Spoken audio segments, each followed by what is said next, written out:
This video is brought to you by Miniature Market.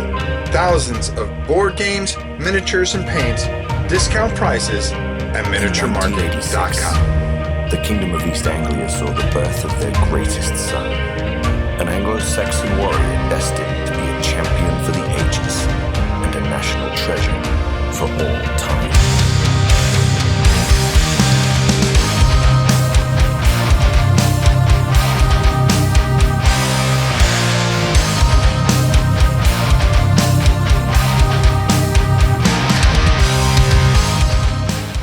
It is your old pal Rob once again, continuing our ongoing countdown of the top 109 games by Rob of all time. And yes, it's a slow pace thing because you get one video a week and we're not hitting you with a million videos.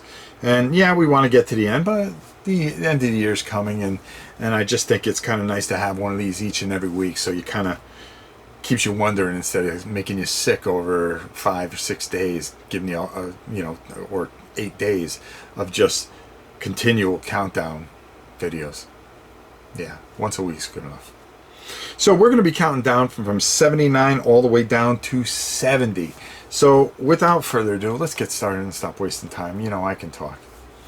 At 79 is one of the first war games I ever got my hands on, and my brother would, like every other game, when he was losing, tip it over, and it was a pain in the neck to pick up, but it was the most basic war game out there, and that is Tactics 2. Tactics 2, I mean, it still holds up today. It's a great game that you can get anywhere from $10 to maybe $30 depending on condition. I would love to see him do a reimagination of this and just redo this entire game and bring it out. I would love to see it because I think it really fits today for people that are in the board games that want to get over to war games. This is a great jump on point right here, Tactics 2. And number 78, Lords of Waterdeep, the first work replacement game I ever played. And I think it was maybe the second or third, but I had such a we played this all the time, and then when the expansion came out, we kept on playing it and breathed new life into it. We loved Lords of Waterdeep. The reason it's so far back now is there were other things that came out after it that improved upon it, and well, here you are, 78. At 77, a game that was one of the first videos I did, and it was made by Ben Borzema. I remember that name because he's from Australia. And this game is brilliant, and if you can get a copy from Eagle Griffin Games, especially the deluxe painted version, this is a game that has something I very much believe in, and that's natural selection. You're either king of the hill or you're not. And just a unique game, building your tribe and doing a whole bunch of things. Dawn of the Acolytes is a fantastic game and made it down to 77 here. It is still a great game. Unfortunately, it's not going to get, I wish there was a solo component to it because I think you can do so much to it with it. And number 76, I have to include everything here for this.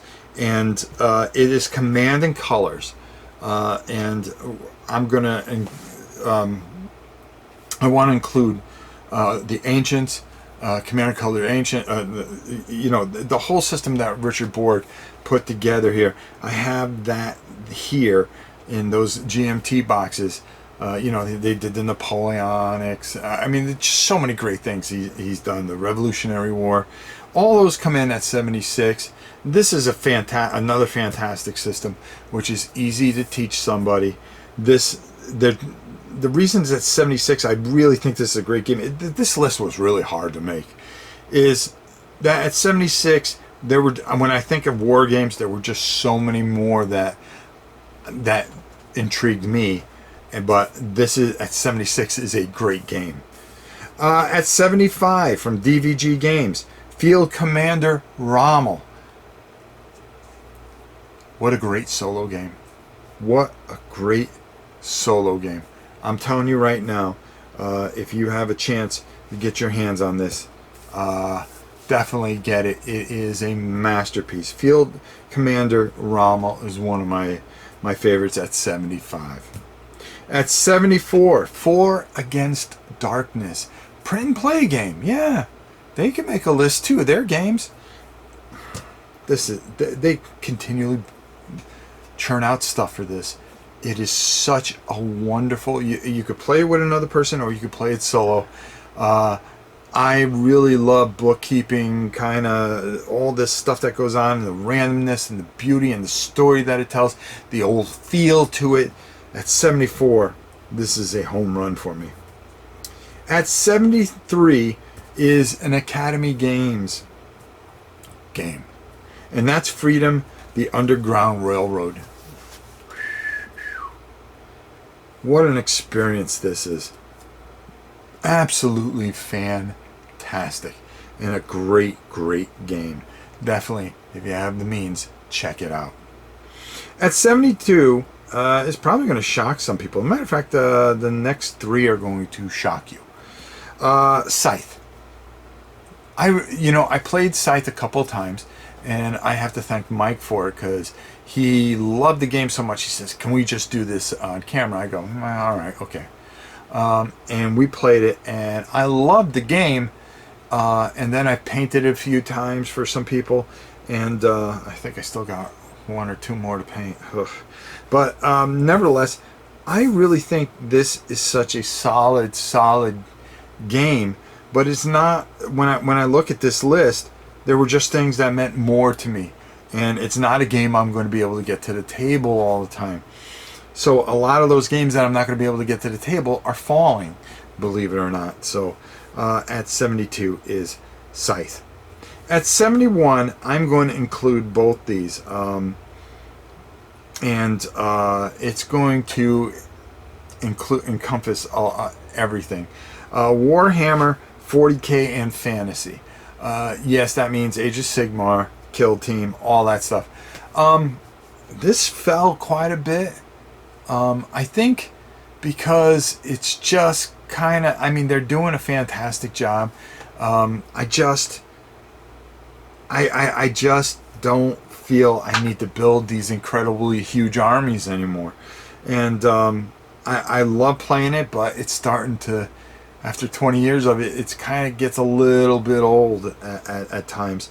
And for me, this fell because there were just so many other things that I'm playing that I like so much better.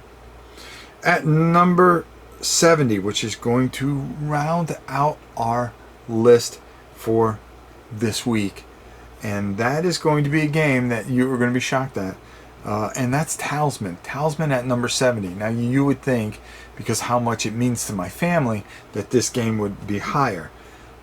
I like playing this game with my family. I enjoy playing this game with my family. There is a blood feud playing this game with my family. But oh my God, this game is painful because they want to play with everything, and it is so long. You build up this character, and then all it takes is you're about to think you're going to win the game, and kaboom, everything goes against you, and guess what? You're starting all over, and then you're hoping somebody else wins the game because there's no way you're going to come back. As a matter of fact, there was only one time that somebody lost all his stuff, and he came back, and that was, the Jarl. The Jarl came back and won after dying twice because Mimi did him in pretty good. So there you go. Do you agree with some of this stuff? Is some of this stuff higher on your list, or is some of this stuff actually way lower on your list? I'd like to know. Let me know in the comments below. And until next week, when we come back with From 69 to 60, it's your old pal Rob. We'll see you soon.